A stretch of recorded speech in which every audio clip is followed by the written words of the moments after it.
This is a tutorial on the newly released residential listing agreement, revised June of 2026. This is what we'll be using for the rest of 2026.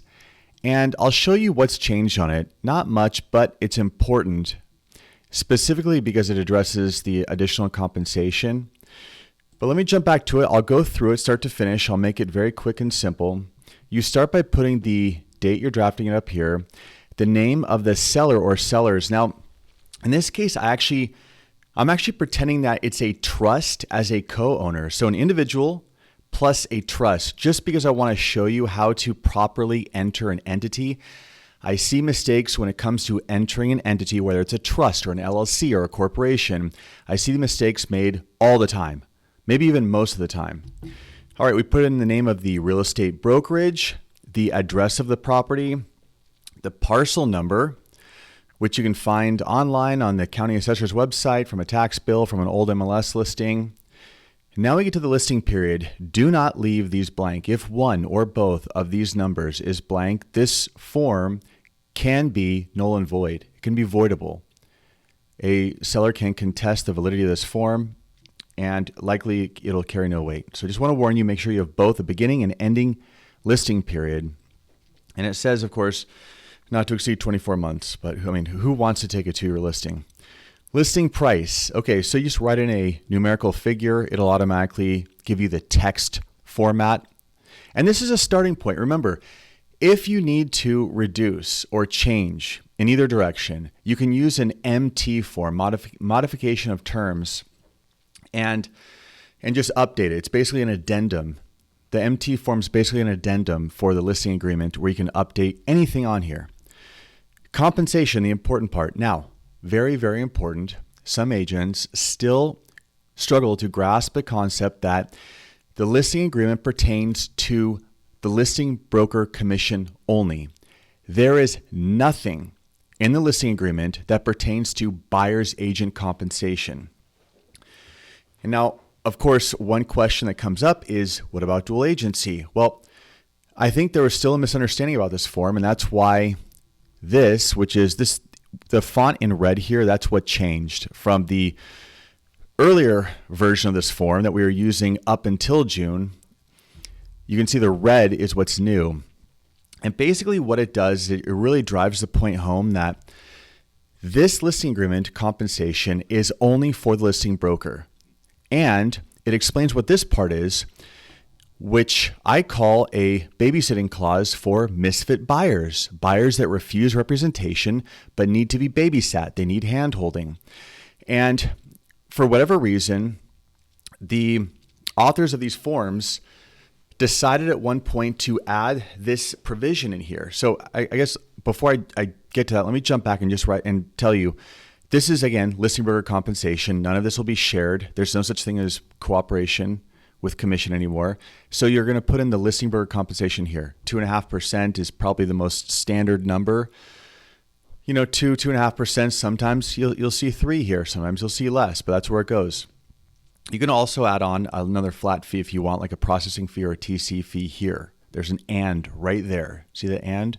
So the percentage and this. Okay, that's the listing broker commission. Now, getting to this important part, this misfit buyer clause, someone decided when they drafted this form that there may be buyers that refuse representation, but they're in over their head. How many buyers have access to C.A.R forms?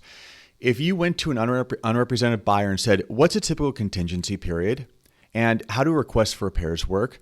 They don't know what's customary and typical. So some level of hand-holding is very likely going to be needed. Even if it's someone that's very well versed in these sorts of things, like a real estate attorney, unless that attorney is doing a lot of business, they're not going to know what's customary or typical when it comes to all sorts of things that agents are going to know just because they're in the trenches. They see this on a daily basis. So this right here basically says, if you as a listing broker have to babysit a misfit buyer, aka unrepresented buyer, well, you can get a little bonus here. So you should check this box right here on line C2 and then write in a little bonus amount. I see agents writing 1% often on these listing agreements because that's just going to say, hey, if you have the headache, the burden of holding someone's hand through it, Again, not representing them. You cannot represent them to get paid here.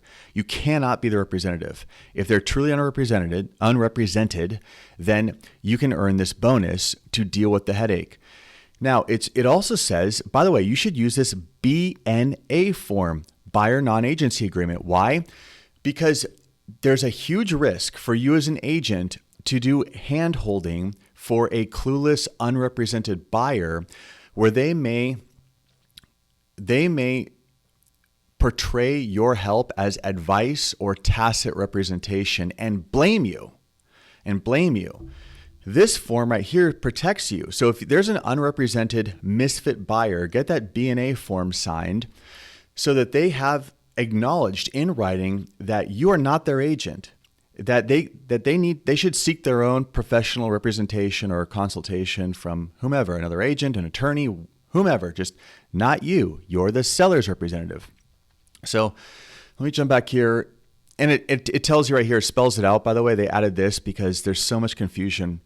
This next section in here says, hey, by the way, if broker represents both buyer and seller, broker must obtain separate written agreement, the BRBC, buyer representation agreement, that establishes the broker's right to compensation. So sometimes agents will fill this out and they'll think that this is dual agency. That's what happened as this form was first introduced. And I'd say, no, there's no buyer compensation for their agent in the listing agreement. And they go, well, what about dual agency? And I say, the buyer's agent gets paid through a buyer representation agreement, and then it gets addressed on the purchase agreement later. If you have questions about any of this, leave a comment. But dual agency they're totally separate things. Buyer's agent is getting paid through the buyer representation agreement. Okay, continuation period, right? 90 days or 30 days or 180 days. The more the better. This protects you because if a buyer came through the property and the listing agreement expires, and 2 weeks later, the buyer that came through because they discovered the property due to your marketing efforts decides to make an offer, well, you get protected.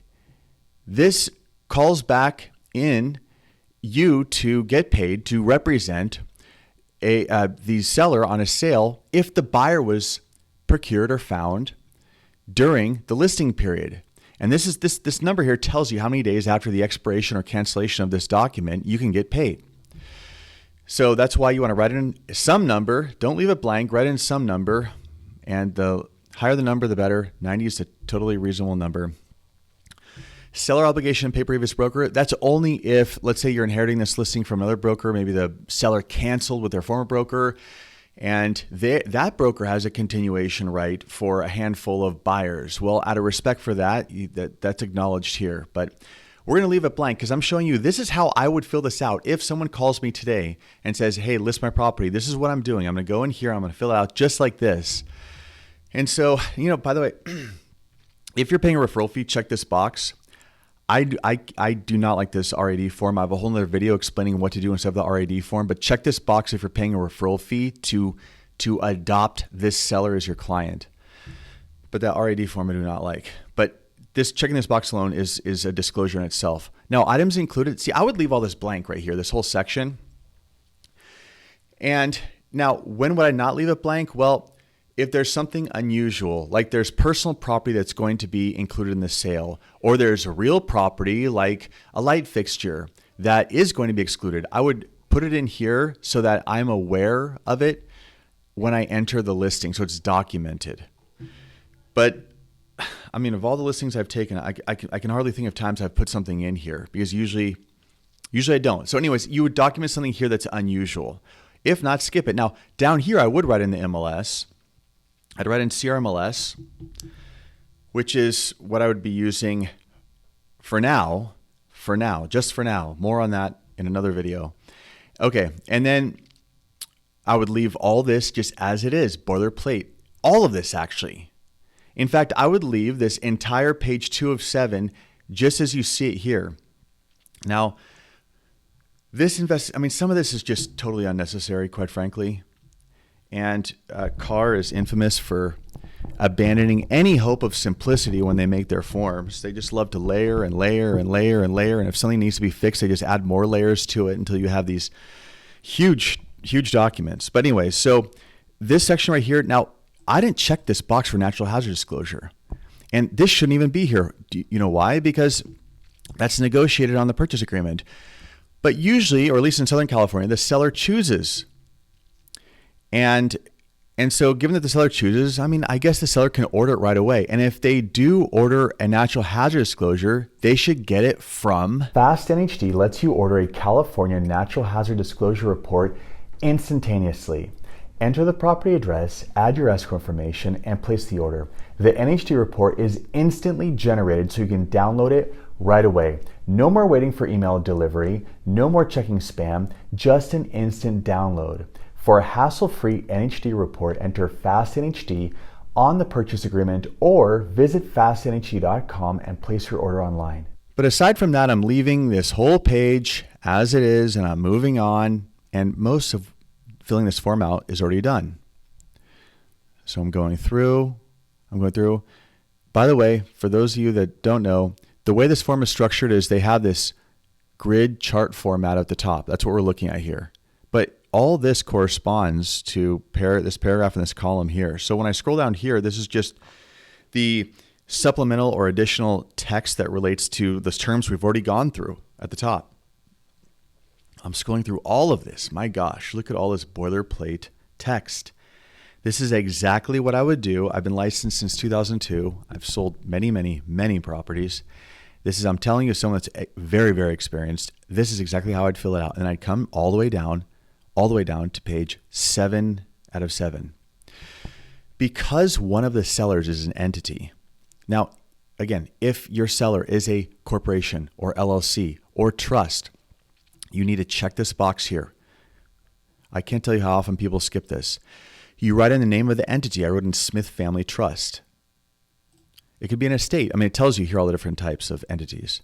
Who is the signer for Smith Family Trust? Well, I have made up Carl Smith. Carl Smith is signing. He's the trustee. And then down here, you've identified which individual is signing on behalf of Smith Family Trust. This is important. It gets left out all the time. If you leave this blank, it requires you, obligates you to have to do the RCSD form. This is actually a very handy paragraph because if you fill it out, you can skip this RCSD. So anyway, so you put in your entity name, the individual signer, bring it down here again, name of the seller. The seller is the entity. The signer is Carl Smith. But the entity, the trust, is only a co-owner. There's also an individual, Sally Seller. So we put her here too. Then both Carl and Sally are going to sign. If it's a corporation, you put ABC House Corporation, whatever you want.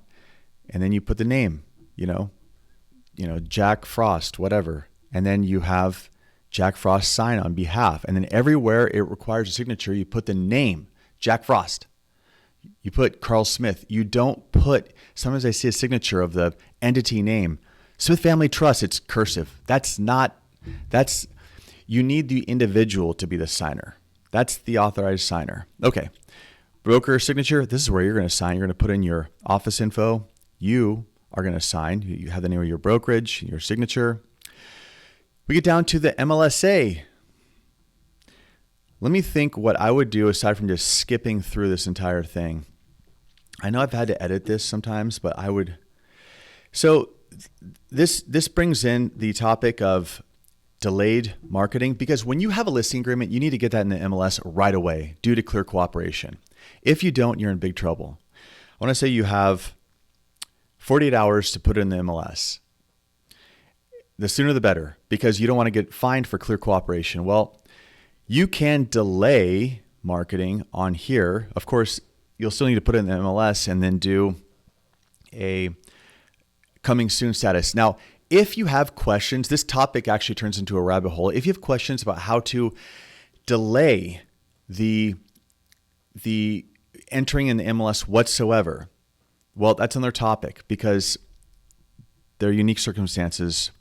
And you're walking a very narrow line with compliance with the MLS, because basically the way it's designed is they want your info in the MLS ASAP.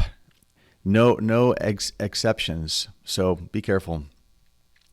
But if I'm filling this out, like I'm going to, I'll be taking a listing here in the very near future. I'm going to just go right down here and I'm going to sign it and move on. This form is actually very simple. That one page where I showed you in the beginning where we're putting the compensation, all that stuff, You fill that out, and most of it's just scrolling past everything. I mean, this should take you should be able, so what, we're 14 minutes into this video, something like that. You should be able to finish this, filling this thing out in less time than it takes me to talk about in this video. Seller signs, you sign, same idea. These are just disclosures, advisories, things like that. Boilerplate text, sellers sign. Broker compensation advisory. These are all protections because everyone's suing everyone now about everything. And so now you have to over disclose. That's why you have to disclose if you're getting a referral now. I mean, you have to disclose everything. I saw a lawsuit recently where some real estate brokerage is being sued because, that's what it was, in Florida, where they charge a processing fee. I mean, there will be a lawsuit over anything and everything. So there's all these advisories now. We're just bombarded. So a listing agreement that could probably be 3 pages at its core is 23. This bundle is 23 pages. Everything I'm scrolling here, folks, just sign and move on. These are advisories. These are disclosures. Privacy Act advisory. That's it. I mean, boil it down. It's a lot more simple than I'm making. I'm just giving you kind of a lengthy explanation as to how this works. If you have any questions, please leave a comment. I hope you found this helpful. Thank you for watching.